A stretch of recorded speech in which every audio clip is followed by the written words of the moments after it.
Hey guys, and welcome back to my channel where today we are going to do a full-length non-spoilery review of Finna by Nino Cipri.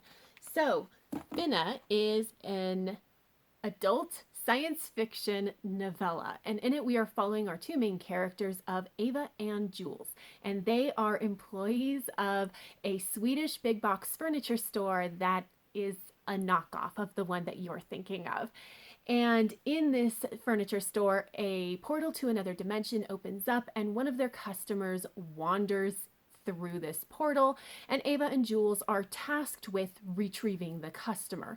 The only problem being that Ava and Jules just recently broke up, and they have no idea how to deal with each other. And the story goes from there. So first, let's talk about the world building. And I thought that the world building was really well done. Now, obviously, this is a novella, so we don't have a ton of time to really dive into the details and describe everything.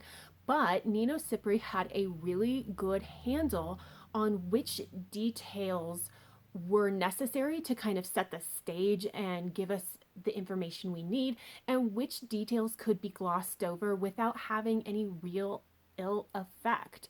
Now, part of this is due to some shorthand that the author employs. For example, if you've never been to an IKEA, they have these like little studio showrooms to show like you can use our furniture in this way, and this knockoff store obviously also does the same thing. And Ava doesn't ever really describe much of what is actually in these showrooms, but what she does do is give them nicknames. So one of the nicknames, I believe, is like post-divorce swingers pad, And like, does it tell you what is in that showroom? Absolutely not. But it gives you this really fun picture in your head. And again, it really kind of sets the stage in a really nice way without, Nina, without the author having to do a ton of work to get there. So and this also really applies to the dimensions that Ava and Jules visit, because a lot of them are there's like there are, in each world there is something that is definitely a little bit unique about it, but the basis for it is going to be something that I think that if you've read dimensional travel type of stories, it will be fairly familiar to you. And so that kind of eases the way for world building as well. And so I think that all of those things came together in a really nice way to make the world building really effective. So next, let's talk about our characters. So the main characters are Ava and Jules. And the thing about Ava and Jules that I really appreciate is that the author really took the time to show us some of the strengths and some of the challenges or weaknesses of each person. So like each of them has something about them where I'm like, if I knew you in real life, that would definitely grate on me. And by doing that, we don't really feel like either of them are really in the right about their breakup, like why they broke up. It's very clear that each person individually is very realistic and not necessarily a bad person, but together they formed this combination that just honestly didn't work.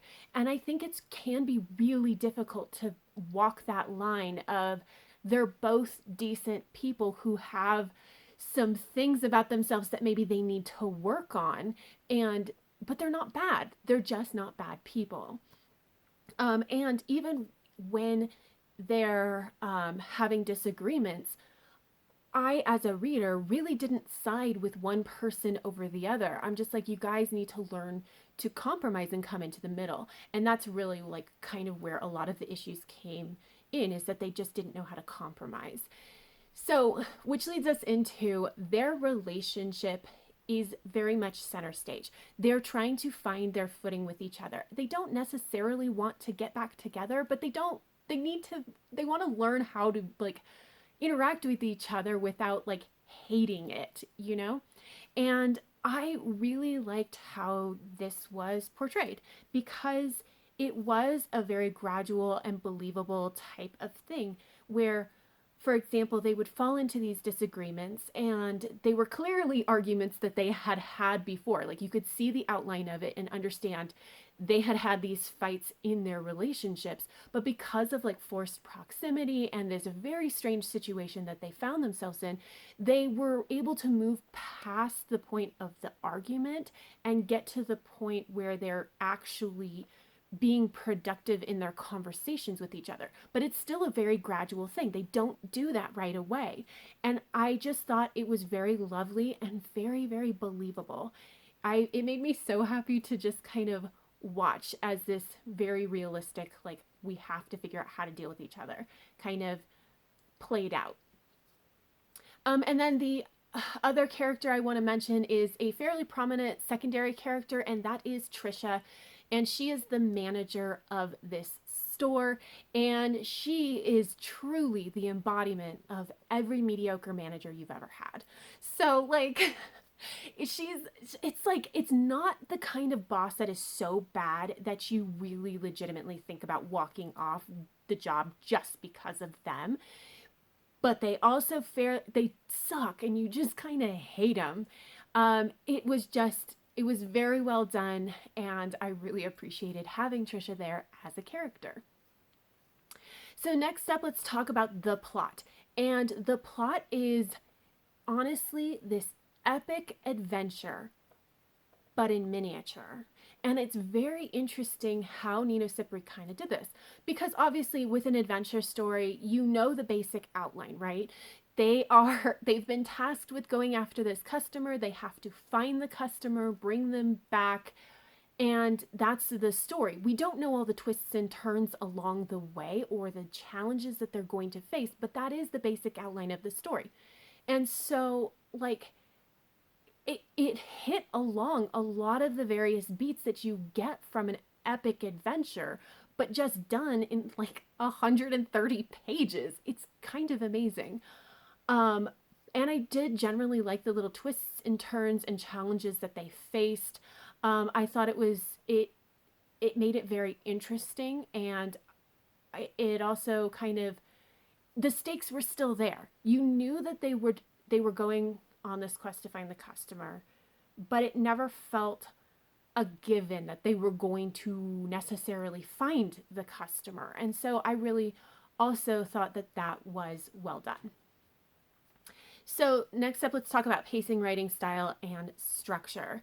So part of why this story worked so well, like the plot was taken from good to amazing, is the pacing. So Nino Cipri had an amazing handle on when to push on and when to pause and take a breath and like look around before jumping back in. It was just extremely well done. Additionally, the writing style, I found that everything was super balanced out. It wasn't like, it wasn't over, there wasn't a ton of dialogue or too much dialogue. There wasn't too much action. There wasn't too much description. It was just really nicely balanced. And so those two kind of playing together really, it, like I said, it felt like an epic adventure in miniature with all the different beats. And the author managed to do this through excellent pacing and their balanced writing style. The only thing that I had issue with, and I will talk about this as part of the writing, is that occasionally I would get confused with the grammar, because Jules uses they, them pronouns, and occasionally I would run across a paragraph where I didn't know if the they in that paragraph was referring to Jules or referring to Ava and Jules together. It only happened a couple of times, and it may very well be a personal problem that I just couldn't figure out the context and what was happening, but I did want to highlight it because it may be an issue. I don't know if it's a personal problem, so I just wanted to make sure I mentioned it just in case. But honestly, it really didn't hinder my enjoyment of this book at all. I still loved this book, and I ended up giving this 4.5 stars. So comment down below if you have heard of this book, if you're interested in this book, if you've read this book, let me know. But that is all I have. So if you like this video, please give it a thumbs up. And until next time, have happy reading, and I will see you in my next video. Bye.